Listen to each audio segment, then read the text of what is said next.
Hey everyone, welcome back to Happy Hour. My name is Craig. I'm the Master Mixologist for MGM Resorts. Today we're going to go through a different style of cocktail, kind of a spritz in nature. But we're going to do a play on a cocktail that you may well know. It's called a Cape Cod, a fancy way of saying a vodka cranberry with a lime.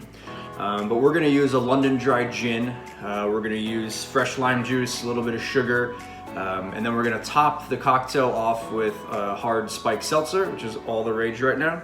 But also the ice cubes, similar to last time where we had the Arnold Palmer ice cubes. This time I've taken cranberry juice and just froze straight cranberry juice, and now I've got cranberry ice cubes. So that's going to be the element of the cranberry that's going to slowly evolve and melt into the cocktail to sort of change how much cranberry flavor it goes as the cocktail melts.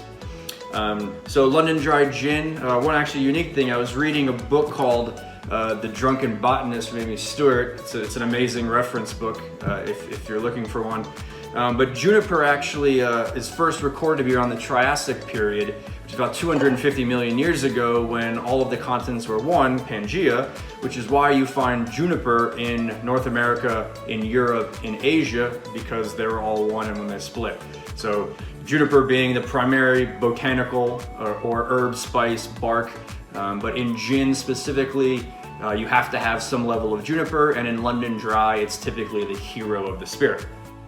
So we're gonna take 1 ounce of London Dry Gin, and normally you would see that we have 2 ounces is usually our base for a cocktail, but because we're gonna top the cocktail with a sparkling hard cider or hard seltzer, there's already going to be alcohol content that we're going to add on, which would be different if we were just going to top with straight soda water. Then we're going to put 1 ounce of simple syrup because we want to make sure we compensate for when the cranberry melts. There's a tart component to cranberry, so we want to make sure that balance as it goes as it melts and doesn't get too acidic, as we're going to add now fresh lime juice. And as always, fresh is the way to go. It'll add a much more clean, crisp, and refreshing element to the cocktail when you can. So now we're gonna give it a shake. But since we're topping it with the spiked seltzer, we don't wanna give it too much of a hard shake. We don't wanna add too much water into the cocktail as when we shake. We just wanna make sure we get it nice and cold, so when we pour it over the cranberry ice cubes, they don't dilute too quickly.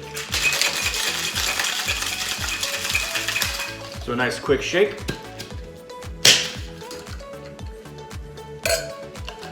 I'm gonna add the cranberry cubes to our glass. So I've got a bulbous wine glass here. You could use a burgundy glass or a normal wine glass, it's just fine. So now you can see the beautiful color of the cranberry juice that's frozen into these ice cubes.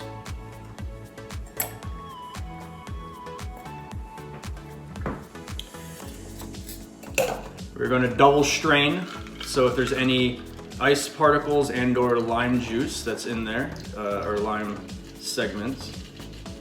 So we'll strain that over. And now we're going to top the hard seltzer. I'm using a lime flavored, just because to me it makes sense. We've got lime juice, we've got cranberry, the London Dry Gin. So we can give that a top. Garnish it with a couple lime wheels just to make it pretty. And then, cheers, Cape Cod. I know we're all at home, we're staying safe, we miss you. Look forward to seeing you in Vegas soon.